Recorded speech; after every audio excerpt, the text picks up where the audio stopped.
Marcelo, well, first of all, I want to just commend you for taking the time to make sure that you are on track to hit all your financial and retirement goals. What I'm going to do here today is just collect some basic information Okay. that's going to allow me to propose something to you that can make your goals a reality. Okay. Only going to need about maybe 10 to 15 minutes. Is that Oh, okay? that's fine. Yes. Perfect. Okay. So let me just go ahead and get started. Okay. Okay. Now, first of all, what's your actual date of birth? It's March 30th, 1988. And obviously, you're with CalSTRS. Yes. And currently, how many years of service do you have under your belt? 3 years. 3? Yes. And I know you might not know that yet, but how old do you want to be when you actually retire? Have you given any thought to that? I was thinking I would like to 60 at 60 years old. 60 years old. Yes. Okay, that's a good number. Perfect. Okay. Now, what was it about the presentation the other day during the staff meeting that intrigued you the most or spoke to you that brings me here today? It would be the tax-free income. Got it. Okay, the tax-free income at Mhm. retirement.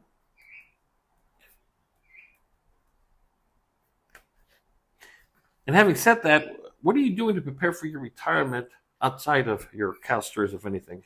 But I'm putting some money to my 403b. So you actually have a 403, Yes, okay. I do. And how much are you saving per month into that 403b? It's $300. $300 a month? Yes. Got it, $300. And do you know how much is in your account right now? Around 6,000. Okay, that's good. Okay, 6,000. And who do you have it with? What company? North American. Got it. Oh, okay, we know Yes. that company very, very well. Is there anything else that you have saved up in the form of either a CD, savings account, or anything like that at all? I have a savings account with my bank. Okay, regular savings? Yes. Perfect. And how much do you have in there? I have about 10,000. 10,000. Perfect. And what was your salary last year, gross, meaning before taxes? Before taxes, 78,000. Perfect. Are you married? Yes. Got it. And do you have any children? Yes, I do. You do. Perfect. And how many kids do you have? 2, And how old are they? 5, and 3. Got it. Oh, wow, they're little. A lot of responsibility there. Yes. Right. And do you have any life insurance right now? Just whatever the district gives us. Okay, the standard one. Yes. Okay. And what's the face amount on that? How I much think is it's about 50,000. I 50,000. think that's the Mhm. standard one, 50,000. Great. And that does fall under the term category, Yes. where it doesn't go with you when you retire and so on. So okay, so we have that for term. And how much are you paying a month for that? Is that the one they give It's you? free. That's the one. Okay, that's the one that they give you for free. Got it. Now, as a rule of thumb, what you want to do is have about 10 times your annual income in the form of life insurance.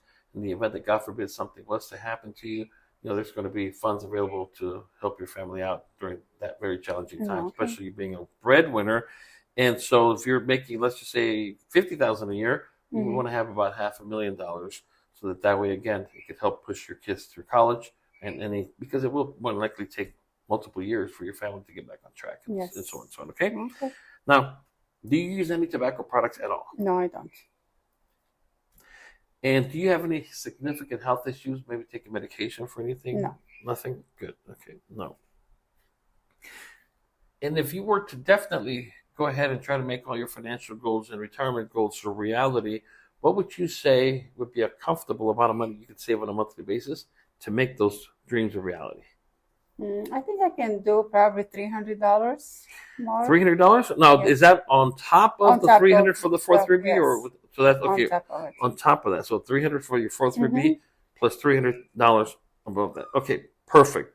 Well, what I have here now, Marcela, is I have what's called the list of areas of concern, Okay. and what this basically lists concerns that our clients have voiced throughout the years. And what I want you to do, please, is to read it very carefully Okay. and check off the top 2 or 3 that maybe apply to you. Okay. And what I'm going to do in the meantime, I'm going to go ahead and calculate your actual CalSTRS payout Okay. so we can see where you're at and what we need to do to get you to where you want to be. Okay. That's right. So here you go. Let me just go ahead.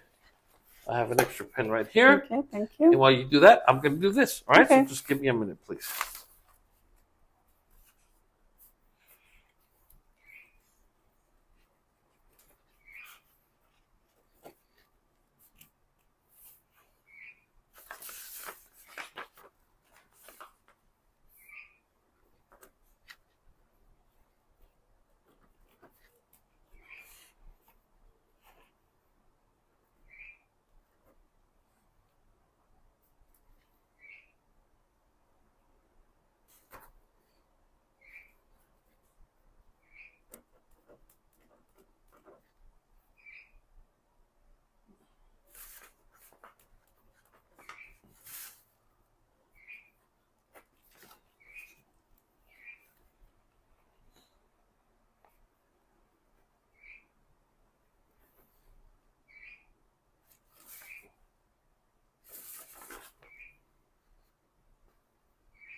Okay, Marcelo. So here's what I want to show you. Okay. Okay. What I've done is I've broken down your CalSTRS pension projected amount. Mm-hmm. And so what we did is we took a bunch of different numbers, including your current salary, the 3 years of service that you have right now. You're currently 31. Mm-hmm. You said you want to be 60 when you retire. So if you do that, that would give you approximately 32 years of service with the district or with CalSTRS as well. So that means that if, let's just say your final pension was approximately $110,000 when you retire, your payout factor directly from CalSTRS, and if you notice down here, it shows that you were hired after January 1st, 2013. So this is what applies to you. You would have an age factor at age 60 of 1.760. So the way it works is we take the 1.760 that CalSTRS has given us, we multiply that times your years of service, and it comes out to 56.76%. So that's how much money you will get pension-wise when you retire. Okay. Now, let's put that to numbers.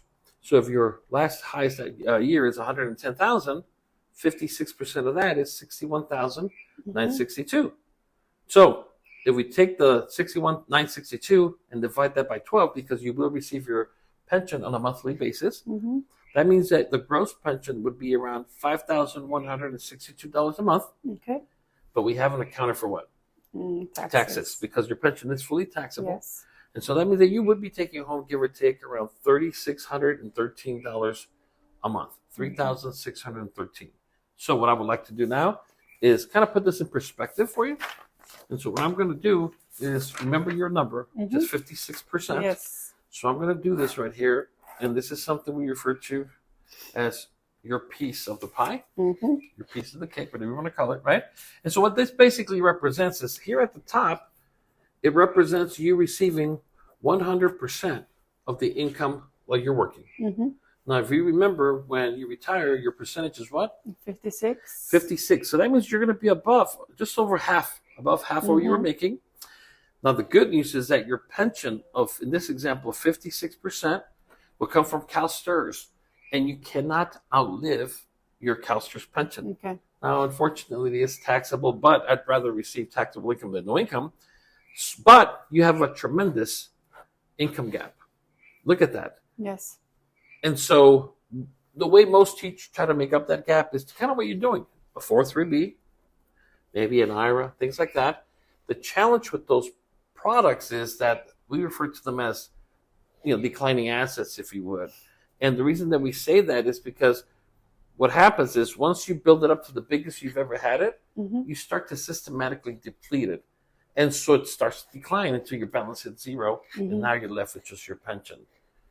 What my goal is to generate a stream of income for you that reduces this gap. Let's just say if we can get you to there. And one of the concepts that we'll talk to you about is the IUL, which, if it works out for you, can provide you with a stream of lifetime income, just like your CalSTRS that you can never outlive. But unlike CalSTRS, it can come out income tax free. Would that interest you? Yes. And that's what we're talking about, and that's what I intend to do with this. Now, what I'm going to do is I've got all the information that I need. I'm going to go back to the office, crunch all the numbers, come back and present to you my findings. Okay. And then we can go ahead and take it from there. Now, all I need is a date for us to get together again. Now, I'm going to be here next Wednesday and Thursday, all day on campus. Okay. So which of those 2 days work best for you? Thursday is fine. Thursday? And what time would work? Same time as today. 2:30? Yes. Right after school? Yes. Okay, so I know I have that spot open, so I'll put you down for Thursday at 2:30 p.m. Present to you my findings, and we'll take it from there. Okay. All right? All right. Well, thank you so much for your time. And again, I commend you on this, okay? Yes, thank Have you. a great day. You too.